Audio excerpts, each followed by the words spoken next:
Hello students, today I am going to start a new chapter of class 11th history, chapter 4, the Central Islamic Land part 3. Please do like and subscribe my channel. So, we were in page number 81, the Caliphate expansion, civil wars and sect formation. तो कैसे खिलाफत का शासन शुरू हुआ, इसका विस्तार हुआ, एक गृह युद्ध हुआ, कैसे ये एक रिलीजन के तौर पे कन्वर्ट हुआ, तो ये हम इस चैप्टर में जानेंगे। तो आफ्टर मोहम्मद डेथ इन 682, तो जब पैगंबर मोहम्मद का देहांत हो गया उसके बाद एक तरीके से कोई भी व्यक्ति वैध रूप से इस्लाम का अगला पैगंबर होने का दावा नहीं कर सकता था। तो इसके परिणाम स्वरूप इनका राजनीतिक सत्ता उत्तराधिकारी के किसी भी एक तरीके के सिद्धांत में अभाव था, जिसको हम उमा को एक तरीके से अंतरित कर सकते हैं। तो जितने भी विचार थे, विमर्श हुए, मुसलमान कम्युनिटी में डिविजन्स हुए, तो एक इनोवेशन था खालिफत, लीडर ऑफ द कम्युनिटी, जिसको हम कहते हैं अमीर अल मुनियाम बिकेम द डेप्यूटी खलीफा ऑफ द प्रॉफिट। तो इस समुदाय में नेता जो था तो वो पैगंबर का प्रतिनिधि था, जिसको हम खलीफा के नाम से जानते हैं। तो यहाँ 4 खलीफाएं बने 632 से 61 तक। तो इनका पावर इनके साथ भी था और ये गहरे और नज़दीकी संबंध के आधार पर अपनी शक्तियों को यहाँ पर उजागर कर रहे थे। तो एक जनरल गाइडलाइन बनाई गई, ऑब्जेक्टिव बनाया गया कि हम कैसे इन ट्राइब्स पे, कबीलों पे नियंत्रण कायम करें। तो इसमें सबको मिलकर रहना था, गठन हुआ, और दूसरे राज्यों के साथ हम कैसे ये अपने रिसोर्सेज फॉलो कर सकें। तो जब मोहम्मद की डेथ हो चुकी थी, जब उनका देहांतवास हो चुका था पैगंबर मोहम्मद का, तो बहुत से कबीले इस्लामी राज्य से टूटकर अलग अलग हो गए थे। तो कुछ कबीले में तो उमा के नमूने पर स्वयं अपने समाजों की स्थापना कर दी थी और स्वयं पैगंबर बना लिया था। तो उन्होंने एक तरीके से अपना ही एक नया ट्राइब स्टार्ट कर दिया था। पैगंबर मर गए थे और उन्होंने जहाँ पर ये मस्जिद थी वहाँ तोड़ के उन्होंने अपने भगवान जी रख लिए थे पुराने। तो पहले खलीफा अबू बकर ने अपने अभियानों द्वारा विद्रोह का दमन किया। उन्होंने देखा कि अबू बकर ने कि कहाँ कहाँ हो रहा है, तो उन्होंने कैंपेन्स करी।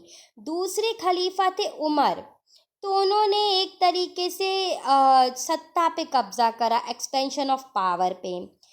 The खलीफ knew that Uma could not maintain the modest income, तो ये नीति रूप से प्रदान करे। तो खलीफा जानता था कि उमा का व्यापार और करों से होने वाली मामूली आय के बल पर नहीं चल सकता। तो यह एक महसूस किया जाता है कि अभियानों के रूप में मारे जाने वाले छापे, लूट की भारी गनीमा यहाँ पर टैक्सेशन प्रस्तुत हुई। रियलाइजिंग दैट द रिच बूटी ऑफ गहीबियान, यहाँ पर बहुत सारा पैसा प्राप्त हुआ।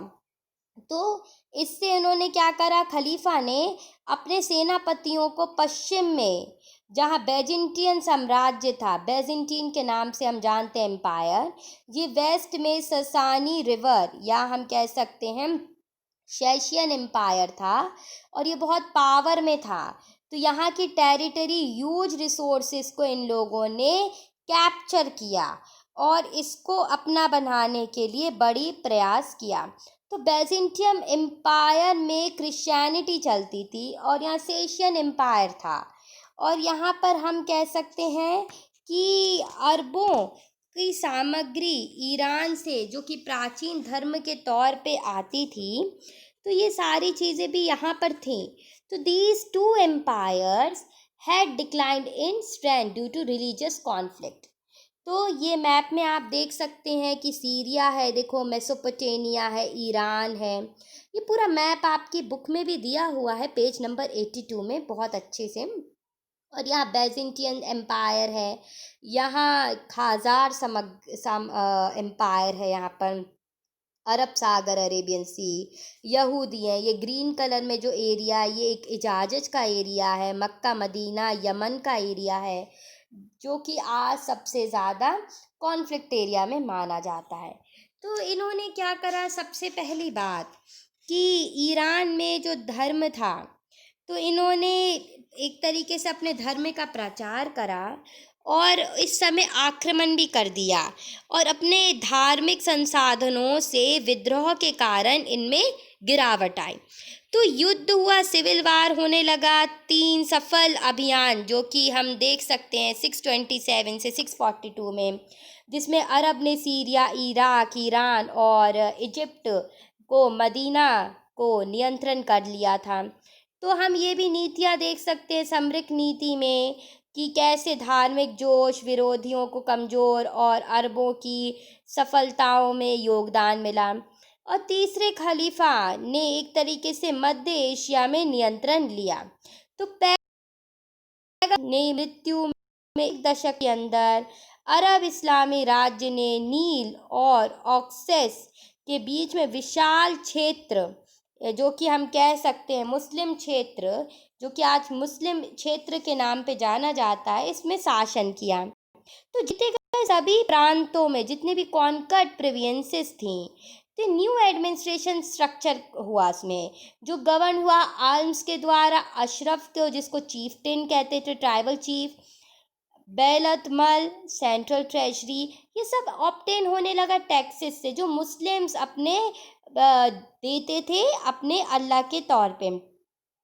तो जो सोल्जर्स थे, जो ये कैंप साइट पे एजेस में डेजर्ट के पास थे, रेगिस्तान के किनारे पे बसे हुए शहर थे, जो कि खूफा था, बसरा नाम का था, तो यहाँ पर रहते थे ताकि कोई भी अगर प्राकृतिक आवास या कोई भी इनको अटैक करने की कोशिश करेगा तो ये इसको बचाएंगे। तो यहाँ सोल्जर्स को एक तरीके से बूटी मिलती थी और मंथली पेमेंट मिलती थी, मासिक आय जिसको हम कहते हैं आटा के नाम से। तो जो गैर मुसलमान लोग थे, नॉन मुस्लिम पॉपुलेशन, उनको एक तरीके से संपत्ति और धार्मिक कार्यों में संपन्न करने का अधिकार बना रहता था। तो वो भी टैक्स पे करते थे जिसको खैज राज और जिजिया नाम से जाना जाता है, तो संरक्षण के लिए। तो जो ज्यूज भी थे यहाँ पर, तो वो और क्रिश्चियंस, ये भी एक प्रोटेक्टेड सब्जेक्ट्स थे और इनको भी बचाए रखा राजनैतिक तौर पे और एकाग्रह इसके कार्य में भी इनको एक तरीके से विस्तार मिला था। थ्रेटेंड हो रहा था, कॉन्फ्लिक्ट हो रही थी, ऑफिसेस थे, तो पूरे मक्का में कहीं ना कहीं कहीं झड़प होती थी, कहीं एकता थी, कहीं पर इस्लामिक रिलीजन था, कहीं पर आपस में ही ये मुस्लिम्स लड़ने लगते थे। तो 644 से 56 तक ये कुरैशी जो थे, तो इन्होंने बहुत नियंत्रण किया इन जगहों पर, इसको आगे बढ़ाने का काम किया। तो जो भी मक्काई स्वरूप अधिकतर इस समय, इनके समय पे बहुत ज़्यादा फ्लॉरिश हुआ और इन्होंने, इनकी मृत्यु के बाद अली को चौथा खलीफा नियुक्त किया गया। तो अब ये एक नए आ गए, हिदायत के बाद इनका नाम था अली। तो अब अली 656 से 61 तक खलीफा रहे और इन्होंने यहाँ का प्रतिनिधित्व करा। 2 युद्ध लड़े गए मुसलमानों के द्वारा और जे इसमें और दरार गहरी हो गई, तो 2 में बट गए जे मुसलमान, एक थे शैंस और दूसरे थे सुन्नी मुसलमान। तो अब इनके बारे में भी देखते हैं कि अली खुद तो खूफा था, आर्मी से इनकी मोहम्मद वाइफ थी।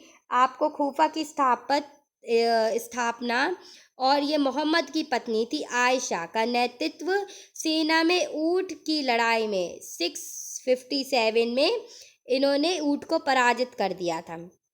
तो ये भी एक तरीके से हम देख सकते हैं कि अली एक दूसरा युद्ध करते हैं उत्तरी मेसोपोटामिया में, नॉर्दर्न मेसोपोटामिया, और ये एक तरीके से संधि यहाँ समाप्त हो जाती है और 2 उसमें बांट दिए जाते हैं ग्रुप्स में यहाँ के लोग।